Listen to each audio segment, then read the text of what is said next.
السلام عليكم ورحمة الله وبركاته. قال الله تعالى إنما المؤمنون إخوة فأصلحوا بين أخويكم. صدق الله العظيم. قال النبي صلى الله عليه وسلم المسلم أخو المسلم. وقال النبي صلى الله عليه وسلم المسلم من سلم المسلمون من لسانه ويده. আলহামদুলিল্লাহ, যেই বিষয়টা নিয়ে আজকে কথা বলতে চাই সেটা হলো দুনিয়ার ভিতরে যত মানুষ ঈমান আনছে, আল্লাহ পাক রব্বুল আলামিন তিনি কোরআনুল কারিমে বলছেন ইন্নামাল মুমিনুনা ইখওয়া, নিশ্চয়ই মুমিনরা ভাই ভাই। তাহলে যাহারা ঈমান আনছে, সে যে ব্যক্তি আল্লাহ তাআলাকে স্বীকার করে, অন্তরে বিশ্বাস করে, রসুলকে স্বীকার করে, অন্তরে বিশ্বাস করে, এবং আল্লাহ তাআলা থেকে যে সমস্ত হুকুম হাকামগুলো আসছে সেগুলোকে তিনি বিশ্বাস করে, স্বীকার করে, এবং রসুল আকরাম সাল্লাল্লাহু আলাইহি ওয়াসাল্লাম যে সমস্ত বার্তা নিয়ে আসছে সেগুলোকে সে বিশ্বাস করে, স্বীকার করে, অন্তর দ্বারা উপলব্ধি করে, কাজে পরিণত করার চেষ্টা করে, এরা সকলেই হলো মুমিন। এবং দুনিয়ার ভিতর তাহলে যত মুমিন আছে সকলে কি ভাই, সকলে কি ভাই। তাহলে এই আল্লাহ পাক রব্বুল আলামিন এই ভাইদের ভিতর যদি কোনো ঝগড়া থাকে, ঝগড়া, তো সামনে বলতেছে ফাসলিহু বাইনা আখাওয়াইকুম, তোমরা তোমাদের ভাইদের ভিতর সুসম্পর্ক বজায় করাই দাও। তোমাদের ভাইদের ভিতর যেন কোনো বিভাজন না থাকে। তাহলে যাহারা এই জিনিসটা করবে তারাই হলো ভাই, মানে তারা কি, যারা এটা বিভাজনটাকে মিটাই দেবে তারা হলো কি সত্যিকারের ভাই। কিন্তু যারা এই বিভাজনটাকে আরও ছড়াইয়ে দেবে, দূরত্ব বজায় করাই দেবে, তারা কিন্তু আসলে ভাই না, তারা কি ভাই না। এই জন্য আমাদেরকে এদিকে লক্ষ্য করতে হবে। আরেকটা বিষয় হলো আল্লাহ পাক, আল্লাহ রসুল বলছে যে আল মুসলিম আখুল মুসলিম, মুসলমান মুসলমানের ভাই। তাহলে সারা দুনিয়ার ভিতরে যত মুসলমান আছে সে যেই দলেরই হোক না কেন সে ভাই। আবার বলছে কি যে খাঁটি মুসলমান তো ওই ব্যক্তি যাহার হাত ও মুখ হইতে অপর মুসলমান নিরাপদ থাকে। তাহলে আমার হাত এবং আমার মুখ দ্বারা যদি অপর মুসলমান নিরাপদ না থাকে তাহলে তো আমি খাঁটি মুসলমান না। তাহলে আপনি দেখেন, তাহলে একজন এমপিকে জনগণ ভোট দিয়া নির্বাচিত করছে, সেই এমপি সংসদে গেছে, তাহাকে বলা হয়েছে জঙ্গি।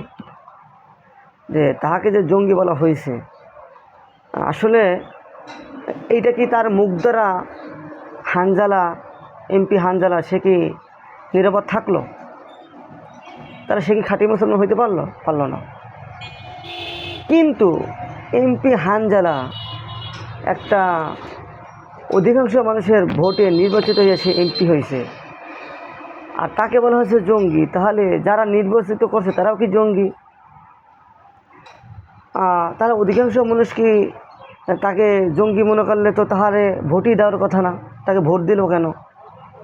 এবং এই লোকটাকে সমাজের বিচার ব্যবস্থায় তাকে ডাকা হয়, তাকে আপনার ইমামতিতে দায়িত্ব দেওয়া হয়, তাকে জানাজায় দায়িত্ব দেওয়া হয়।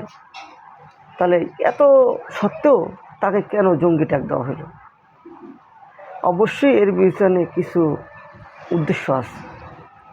যারা দাড়ি টুপি পরে তাহারা কখনো কিন্তু জঙ্গি সন্ত্রাসী করে না। এটা হলো বিধর্মীরা মুসলমানদেরকে একটা ট্যাগ লাগাইয়া তাদেরকে মানে থামানোর একটা ফিকির করছে। সেই ফিকিরটাকে আমরা মুসলমানরাও সেই ফিকিরবান হইলাম। তাহলে তাদের ভিতর আমার ভিতর পার্থক্যটা কী থাকলো বলেন? তাহলে এই যারা, অথচ যারা আমরা দুনিয়াদার দল হিসেবে আছি, নির্বাচিত আছি, দেখা যায় যে তাদের হুকুমে বিভিন্ন জায়গায় সন্ত্রাসী কার্যক্রম করা হয়। আর জঙ্গি মানে বলা হয় যোদ্ধা, একটু যোদ্ধাকে বলা হয় জঙ্গি।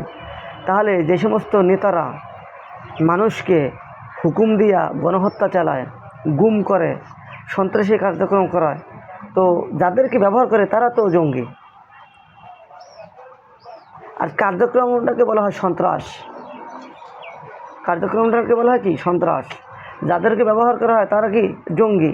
তাহলে তাদেরকে কেন জঙ্গি ট্যাগ দেওয়া হয় না? তাদেরকে কেন বিভিন্ন জায়গায় যখন হত্যাকাণ্ড করে, সোহাগের মতো মানুষকে মারা হয়, হাতির মতো মানুষকে মারা হয়, তো তাদেরকে কেন জঙ্গি ট্যাগ দেওয়া হয় না? এটার উদ্দেশ্য অবশ্যই খারাপ। এই জন্য এই সেনাবাহিনীর ভিতর থেকেই একটা মানুষ এভাবে একটা কার্যক্রম করলো, অথচ বাংলাদেশ সেনাবাহিনী আমাদের মাথার তাজ। তারা দেশের জন্য সর্বদা নিজের জানকে উৎসর্গ করবে, নিজেদের জনগণের জন্য নিজেদের জানকে উৎসর্গ করবে। সেখানে একজন সেনাবাহিনী এভাবে একটা ট্যাগ লাগাইলো একজন নেতাকে, যাকে মানুষ নির্বাচিত করলো, যার কোনো ফল্ট নাই, এমন একজন ব্যক্তিকে। আর পুরো সেনাবাহিনীর ভিতরে একটা এখন নেগেটিভ ধারণা হইবে, এইটা সেনাবাহিনীর কখনোই করতে দেওয়া উচিত না।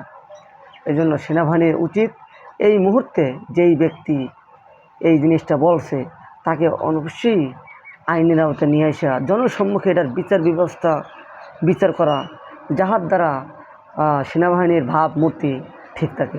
আল্লাহ তাআলা আমাদেরকে বোঝা, মানা এবং আমল করার মতো তৌফিক দান করুন। আসসালামু আলাইকুম রহমতুল্লাহ।